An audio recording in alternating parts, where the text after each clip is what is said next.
हाय beautiful soul family friends, मैं आज आपके साथ एक ऐसी पुस्तक के बारे में शेयर करना चाहती हूँ जिसे मैं जितनी बार पढ़ती हूँ मुझे ऐसे लगता है कुछ नया समझने को मिलता है। और ये जो किताब है ये बहुत ही सरल लैंग्वेज में लिखी गई है, बहुत इजी है इसे अंडरस्टैंड करना। और मैं रिकमेंड करूँगी कि आप सभी इसे एक बार ज़रूर पढ़ें। और ये बुक है laws of the spirit world, जो खुर्शीद भावनगरी जी ने लिखी है। इस किताब से मैं आज आपके साथ कुछ शेयर करना चाहती हूँ। यह किताब आपके एक प्रश्न का उत्तर बड़े सरल शब्दों में देती है। इस बुक के अनुसार सच बहुत सरल होता है। Truth is simple.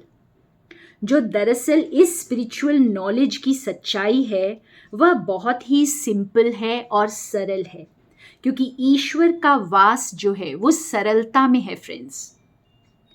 यह पुस्तक कहती है कि जी हाँ, ईश्वर है। अगर हम में से बहुत लोग ये सोचते हैं कि क्या ईश्वर सचमुच है, जब हम बहुत ज़्यादा बुराई को होते हुए देखते हैं, किसी के साथ अन्याय होते हुए देखते हैं, या खुद के साथ भी जब हमने कुछ गलत नहीं किया और हमें सज़ा मिल रही होती है, तो हमारे अंदर एक प्रश्न उठता है, क्या ईश्वर है?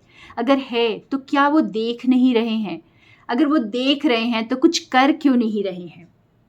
तो ये पुस्तक हमें कहती है कि जी हाँ, ईश्वर है।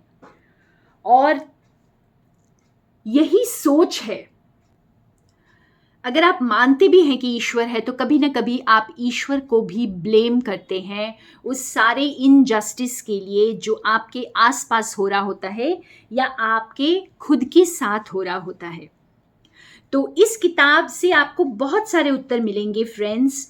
और बहुत सरलता से बताया गया है कि आप कभी कभी बेवजह भी क्यों सजा पा लेते हैं, या किसी और के साथ जब आप अन्याय होते हुए देखते हैं आपको ऐसा लगता है कि इसने कोई गलती नहीं की फिर भी इसे क्यों सजा मिली।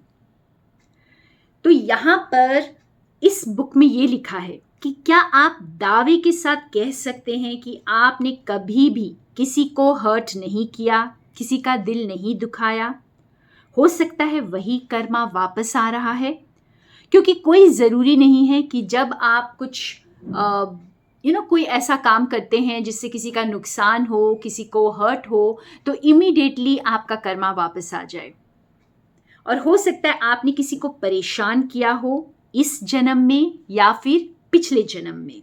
हो सकता है आप बहुत ऊपर असेंड करना चाहते हैं, और आपको क्या लगता है कि जब आप एसेंशन में हैं फ्रेंड्स, तो क्या आप बिना कठिनाइयों का सामना किए, बिना कोई टेस्ट दिए, आप इतनी आसानी से ऊपर असेंड कर जाते हैं? जी नहीं, आपको ज़रूर टेस्ट का सामना करना पड़ता है। और इसीलिए बहुत सारे लोग जो स्पिरिचुअल पाथ पर होते हैं उन्हें चैलेंजेस का सामना करना पड़ता है। एक तो होता है हमारा कर्मा जो हमारे पास वापस आता है, जो हमने जाने अनजाने अगर किसी को हर्ट किया है, किसी को चीट किया है, किसी के साथ हमने धोखा किया है, या किसी को दर्द दिया है, या किसी के साथ बेईमानी की है, तो ये सारा कर्मा भी कभी भी वापस आ सकता है। और दूसरा कारण ये होता है कि जब हम असेंड कर रहे होते हैं, जब हम ऊपर चढ़ रहे हैं, जब हम हायर रेल्म्स में जा रहे हैं, तो भी बिना कठिनाइयों के हम ऊपर आसानी से नहीं पहुंच पाते हैं। उसमें हमें चैलेंजेस का सामना करना पड़ता है और हमें बार बार टेस्ट से गुजरना पड़ता है। और यह बुक ये भी कहती है फ्रेंड्स कि अगर आप ऐसा सोचते हैं कि आप एक अच्छी प्योर आत्मा हैं, तो एक बार खुद को फिर से देखिए, क्या आपने हमेशा बिना मतलब के काम किया है? क्या आप कभी भी डिसऑनेस्ट नहीं हुए? क्या आपने कभी भी अपने स्वार्थ के लिए पुण्य कमाने की कोशिश नहीं की? जब आप किसी स्वार्थ के लिए अच्छा काम करते हैं तो उस काम की गिनती अच्छे काम में नहीं होती है।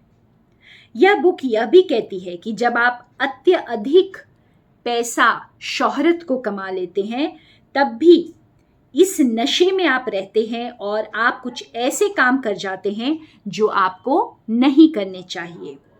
क्या आपने कभी किसी को जज किया या गुमराह किया है? ये सारी वजहों से भी कोई भी वजह हो सकती है कि आप उसी कर्म की वजह से इस वक्त सजा भुगत रहे हैं या आपको ऐसे लग रहा है कि सजा भुगत रहे हैं। तो फ्रेंड्स, हमारे सामने जो भी चैलेंजेस आए, जो भी हमें कष्टदायक लगे, हमें कभी ईश्वर को ब्लेम नहीं करना चाहिए। हमें ये समझना होगा कि जाने अनजाने हमने कोई गलती की होगी जो ये कर्मा हमारे सामने आया है, और धीरज रख करके अपने अब प्रेजेंट को बहुत अवेयरनेस के साथ जीना है, बहुत सोच समझ कर डिसीजंस लेना है, निर्णय लेना है। जो आपके सामने आया है, अब आपका रिस्पॉन्स क्या होना चाहिए, ये आप ही की चॉइस होती है।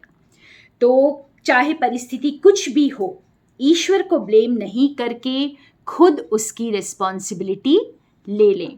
तो ये बुक जो है, ये आपके बहुत सारे क्वेश्चंस का आंसर करती है फ्रेंड्स। मैं और भी बहुत सारे आंसर्स आपके लेकर आती रहूँगी, और हो सके तो इस किताब को ज़रूर पढ़िए। Thank you friends. More love and light from Sonia.